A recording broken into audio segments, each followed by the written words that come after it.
in our lesson Matter in our Surroundings Part 1, we discussed about physical nature of matter, characteristics of matter and states of matter. In this video, we are going to discuss about can matter change its state,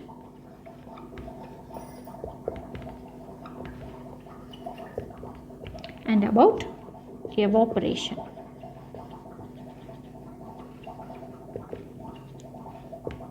So, in our first topic, can matter change its state? We already know there are three states of matter.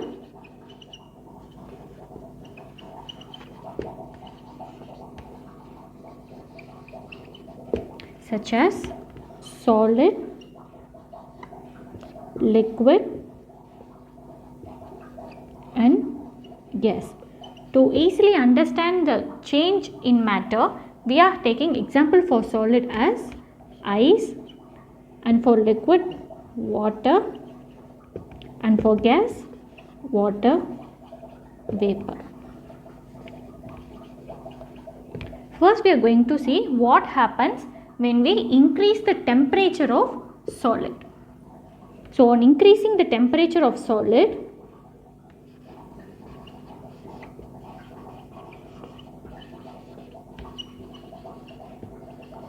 it directly converts into liquid, and this process is called melting.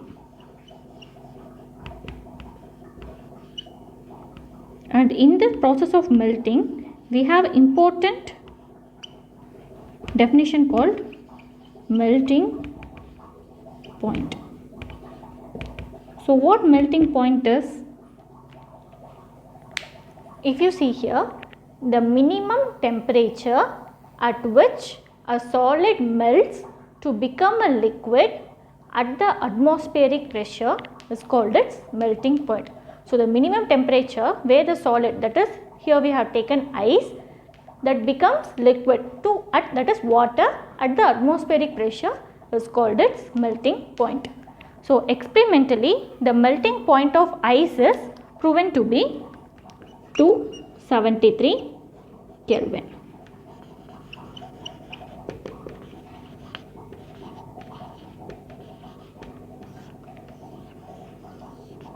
Right. Next we are going to see what happens when we increase the temperature with solid. Solid, it will become gas. So increasing the temperature of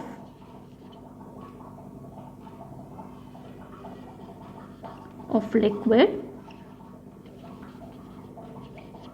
becomes gas in the process of boiling.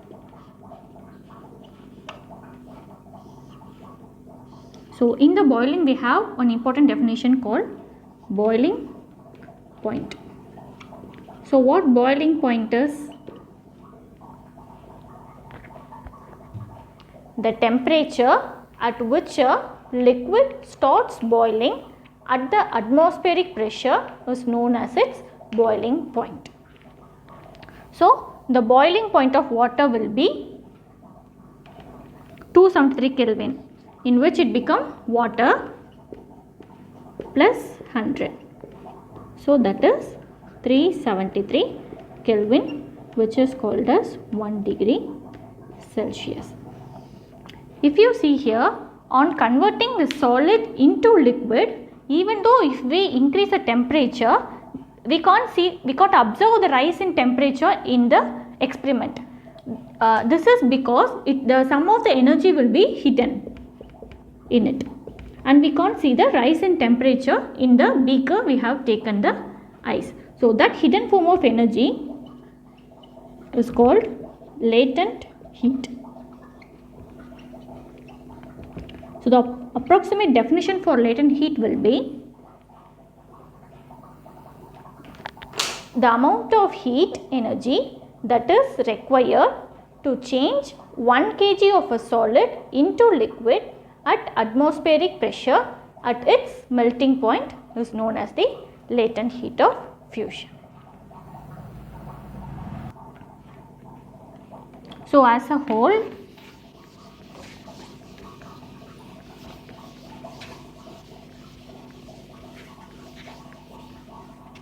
the three states of matter: solid, liquid, gas. So solid on heating gives liquid, and liquid on other heating gives gas, whereas gas on cooling will give you liquid, and this liquid on cooling will give you solid. So this will be the summary of the part. Can matter change its state? So next first we have discussed the effect of temperature in changing the state of matter. Now we are going to see the effect of pressure in changing matter of state.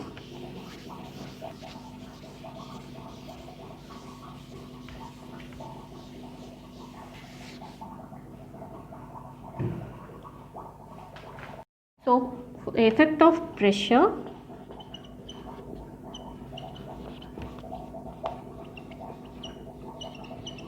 in changing the matter of state. It is not always that solid will be converted to liquid and then it is converted to gas. Sometimes the solid may directly be converted into gas. For example, if you are taking CO2, the gaseous CO2 may be directly converted into solid CO2, which is called as dry gas. In the same way, the solid will be directly converted to gas, or else the gas will be directly converted into solid. So now we are going to see the naming of the process in which solid is converted to gas or gas is directly converted into solid. So the process in which solid is directly converted to gas is called as sublimation, and the reverse process in which gas is converted to solid is also called as sublimation, whereas the solid is converted to liquid, the process is called as fusion, but the reverse process in which liquid is converted to solid is called as solidification. Next we have the process of converting liquid into gas. This process is called as vaporization, whereas the reverse process in which gas is converted to liquid is called as condensation. So here, while you are converting this gaseous CO2 into solid CO2, you will be reducing 1 degree of atmospheric pressure. Only on reducing this 1 degree of atmospheric pressure, it will be converted into dry gas. So this is the effect of pressure in changing the state. So next we are going to see about evaporation.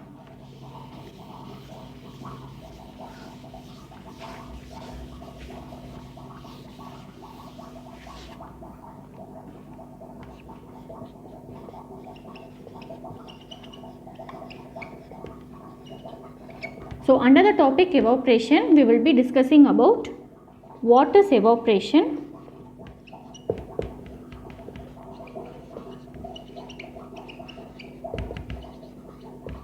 and the factors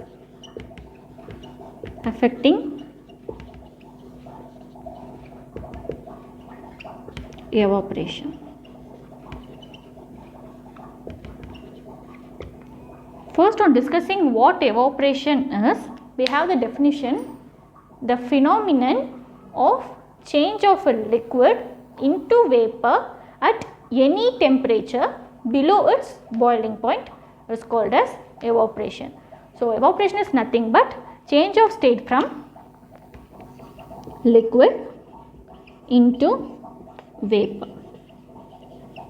This state is called as evaporation. So next, what are the factors affecting evaporation? There are 4 factors.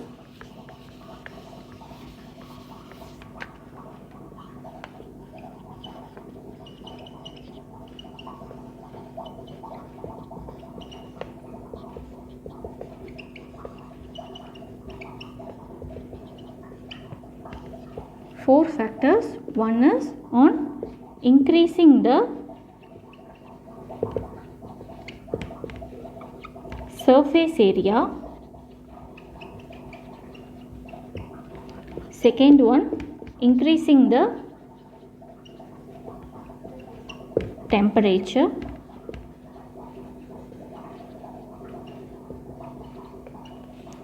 Third one, decreasing the humidity.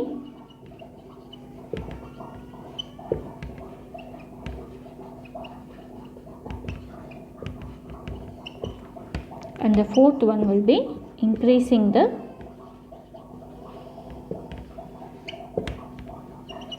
wind activity.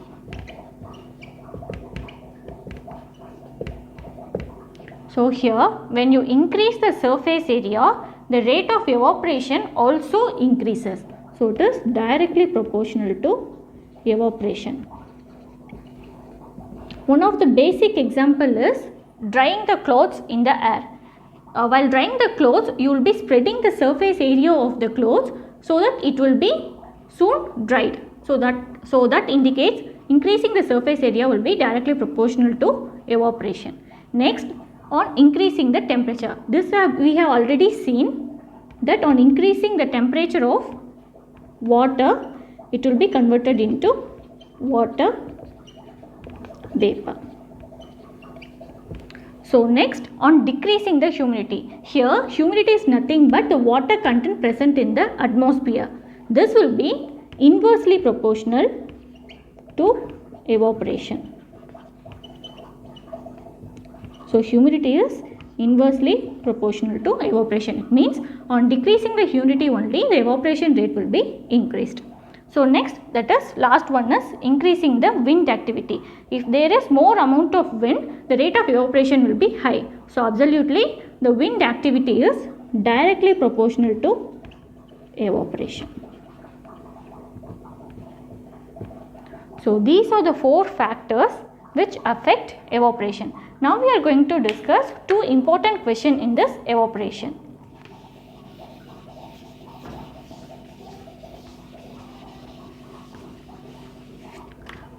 The first question will be, why do we wear cotton clothes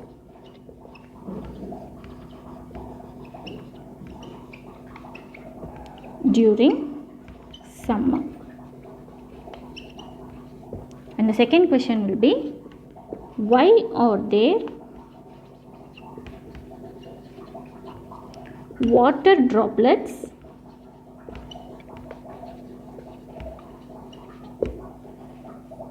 in ice when it is converted into liquid? The process involved in both here will be same, but with a small modification. Here we will be having gain of energy, whereas in this we will be having loss of energy. On wearing cotton clothes during summer, the excess sweat in our body is absorbed by the cotton cloth, and the energy is gained by the surroundings, and hence our body will be feeling very cool. So only because of that we wear cotton clothes during summer. So for the next question, why are there water droplets in ice when it is converted to liquid? We can have some experiment. So for this, I am going to take ice in the tumbler which is in the solid state. So after leaving it for few seconds, you can observe the water droplets around the surface of the tumbler. This is due to the loss of energy when the solid substance ice is converted into liquid state. You can observe clearly that there is water droplets in the tumbler. So this is the reason why there are water droplets in ice when it is converted into liquid. The basic answer is loss of energy. I hope you are clear.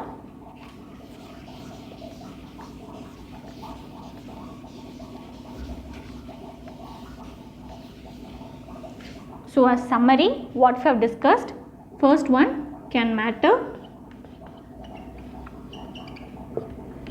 change its state. We have proved it by increasing the temperature and also by pressure. And next we discussed about evaporation